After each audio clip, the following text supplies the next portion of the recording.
Hi students, welcome back to Glowing Minds. I hope previous video was beneficial for you all and everything was clear. In last lecture, we learned about how uh, things are in motion, what is motion, and today we will start with the topic motion along a straight line. If you remember in last lecture I told you that motion can be simple as well as complex. मतलब motion एक simple motion भी हो सकता है और complex motion भी. Complex मतलब it can be a combination of two or more motions. जैसे मैंने आपको एक example दी थी कि एक कार है जो हाईवे पे जा रही है. जब तक वो हाईवे पे सीधा जा रही है it is an straight line motion. वो एक मोशन में है जो एक स्ट्रेट लाइन में है. अनलेस एंड अनटिल वहां पे कोई टर्न आ जाए या unless and until speed breakers आ जाए तो क्या होगा, हमारा मोशन भी चेंज होगा. जहाँ पे स्पीड ब्रेकर्स आएंगे आएंगे वहां पे our car will start vibrating. Then at that particular time वहां पे क्या होगा, उस पर्टिकुलर टाइम में car will be in to in the combination of two different motions. That will be a complex motion. और वो टू डिफरेंट मोशंस जो है वो कौन से होंगे. It will B motion along a straight line क्योंकि कार हमारी हाईवे पे सीधा सीधा जा रही थी. And it will be the vibrating motion. Now today we will start with motion along a straight line. अब motion along a straight line जो है उसको कहा जाता है simplest type of motion. Simplest type of motion मतलब इसमें कोई complexity नहीं है. ये बहुत ही simple सा motion है, हमें बस सीधा सीधा एक line में move करना है. That is motion along a straight line. अब हम इसको थोड़ा सा समझते हैं जो हमारी एनसीईआरटी बुक में एग्जाम्पल दी हुई है उसके साथ. अब इस एग्जाम्पल में एक नंबर लाइन दी हुई है और उस नंबर लाइन के हमें स्टार्टिंग में यहाँ पे 0 दिख रहा है और यहाँ पे O दिख रहा है.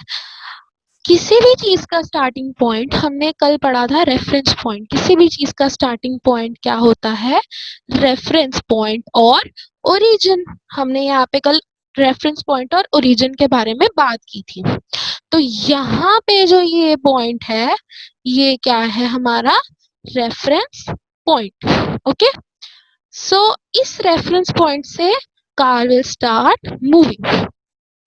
और ऑब्जेक्ट लेट से कार, ऑब्जेक्ट को हम कार मान लेते हैं. यहाँ पे कार विल स्टार्ट मूविंग. ना अब देखते हैं, late A, B and C represent the position of the object at different instance. अब जहां पर भी वर्ड इंस्टेंस आ जाए, इंस्टेंस का मतलब होता है टाइम, कि उस पर्टिकुलर टाइम पे उस कार की या उस ऑब्जेक्ट की पोजीशन क्या थी, A, B या फिर C. ओके, सो अब हम देखते हैं कि आगे एग्जाम्पल में क्या दिया हुआ है.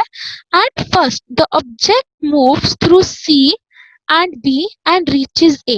उन्होंने कहा है कि सबसे पहले ऑब्जेक्ट जाता है C पे.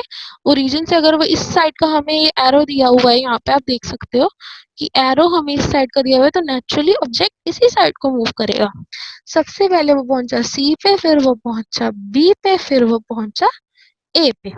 Okay, then it moves back along the same path and reaches C through B. जब वो यहाँ पे एक बार यहाँ से गया, ओके, फिर वो यहाँ से यहाँ गया. अब वो क्या किया उसने, वो इसी पाथ पे वापस यहाँ पहुंचा पहले, फिर इसी पाथ से वापस सी पे पहुंच गया. ये क्या दी हुई है, हमारे ऑब्जेक्ट की मूवमेंट दी हुई है. Okay, now we will see आगे क्या दिया हुआ है हमें. नेक्स्ट थिंग इज,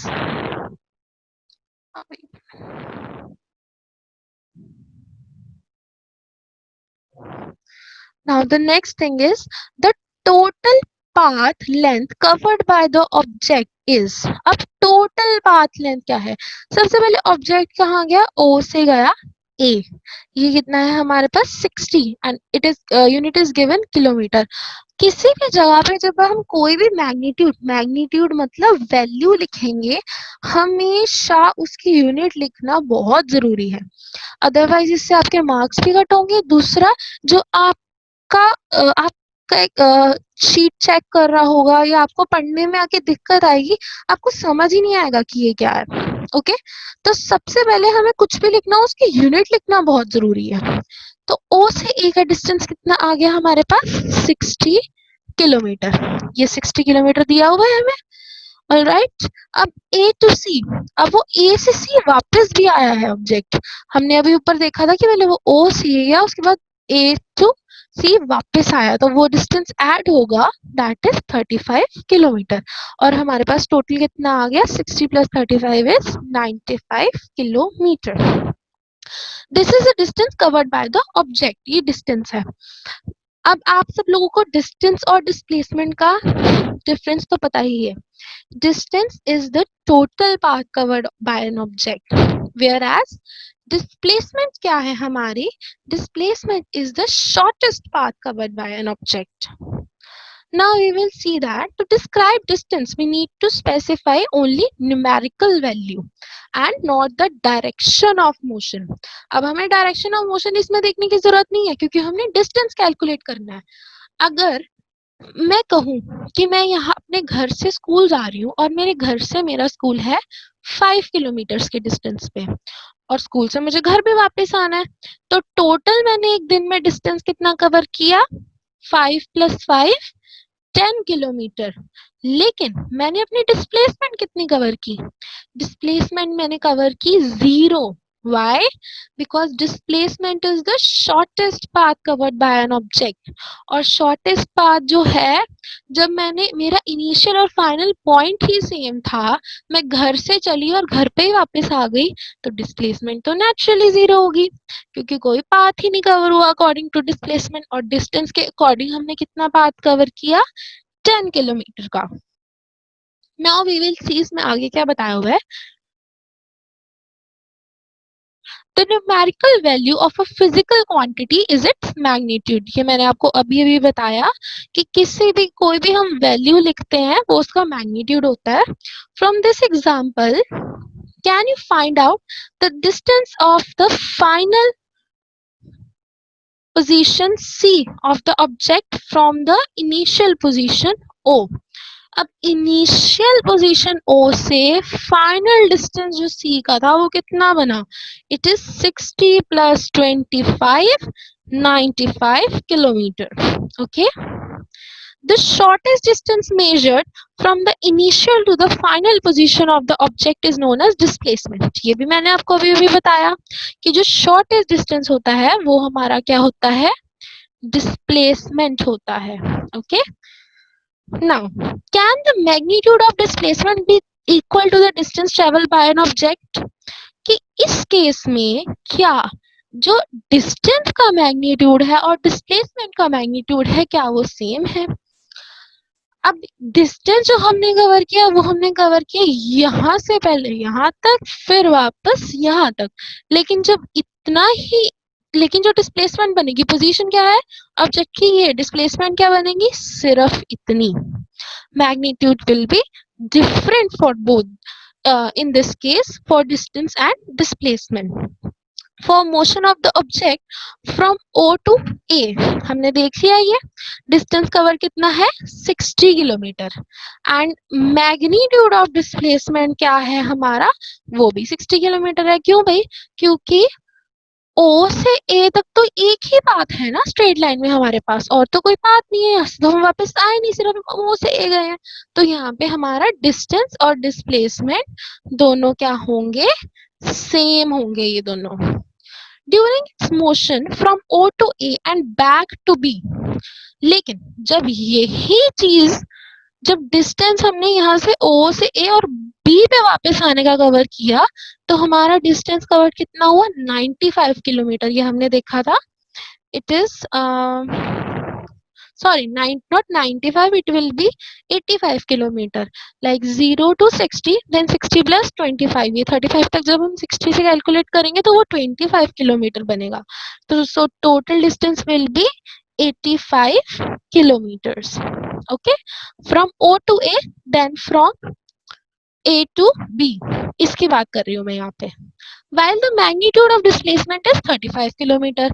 लेकिन अगर मैं डिस्प्लेसमेंट देखूं वो कितनी है, सिर्फ ओरिजिन से बी पॉइंट तक, दैट इज 35 किलोमीटर.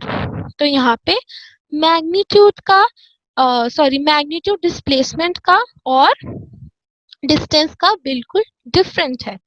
अगर ये केस इसको आगे बढ़ा दिया जाए कि वो बी से ऑब्जेक्ट वापस ओरिजिन पे आ गया, तो डिस्टेंस कवर्ड क्या होगा, 0 to 60 kilometer, then 60 to 0 back again, it will be 120 kilometer. Total distance कितना होगा हमारे पास, 120 किलोमीटर. ओके, बट अगर यहाँ पे मैं डिस्प्लेसमेंट देखूं, डिस्प्लेसमेंट मुझे देखनी है O to A and then back कितना आया, A to O. तो what will be the displacement? It will be 0. Why 0? क्योंकि change in position तो हुआ ही नहीं, हमारी इनिशियल और फाइनल पोजीशन तो सेम है. और मोशन तो तब तक, मूवमेंट तो तब तक होती ही जब तक चेंज इन पोजीशन ना हो. तो मतलब यहाँ पे डिस्प्लेसमेंट तो तब तक होती ही जब तक चेंज इन पोजीशन ना हो. तो मतलब हमारा यहाँ पे डिस्प्लेसमेंट 0 आएगा. क्यों? क्योंकि हम 0 to A गए, 0 to 60 किलोमीटर गए और उतना ही वापस आ गए. इसको हम ऐसे भी देख सकते हैं कि डिस्प्लेसमेंट में हम डायरेक्शन भी काउंट करते हैं. तो जब O 0 to 60 जाएंगे तो यहाँ हमारे पास क्या आ जाएगा, here it will be plus 60 kilometre, क्योंकि ये पॉजिटिव डायरेक्शन, मतलब डायरेक्शन ऑफ द एरो में जा रहा है. लेकिन अभी ऑपोजिट डायरेक्शन में जा रहा है एरो के, तो it will be from A to O, it will be -60 kilometre and that is equal to 0. All right, thus two different physical quantities, the distance and displacement, are distance and displacement are used to describe the overall motion of an object and to locate its final position with reference to its initial position. तो एक object का motion discuss करने के लिए, उसका motion या उसकी position describe करने के लिए हमें उस ऑब्जेक्ट की डिस्टेंस और डिस्प्लेसमेंट दोनों चीजें अच्छे से पता होनी चाहिए. Otherwise, we won't be able to describe the motion or position of the object. So that was it for today's lecture. I hope आप लोगों को अच्छे से समझ आया होगा. और अगर आपकी कोई भी क्वेरीज हैं, आप कमेंट में मुझे बता सकते हैं. कोई भी क्वेश्चनिंग करनी है आप कर सकते हैं. I'll be happy to help. So thank you so much. हम नेक्स्ट लेक्चर में एक्टिविटीज कवर करेंगे, activity 8.3 and 8.4. All right. Thank you.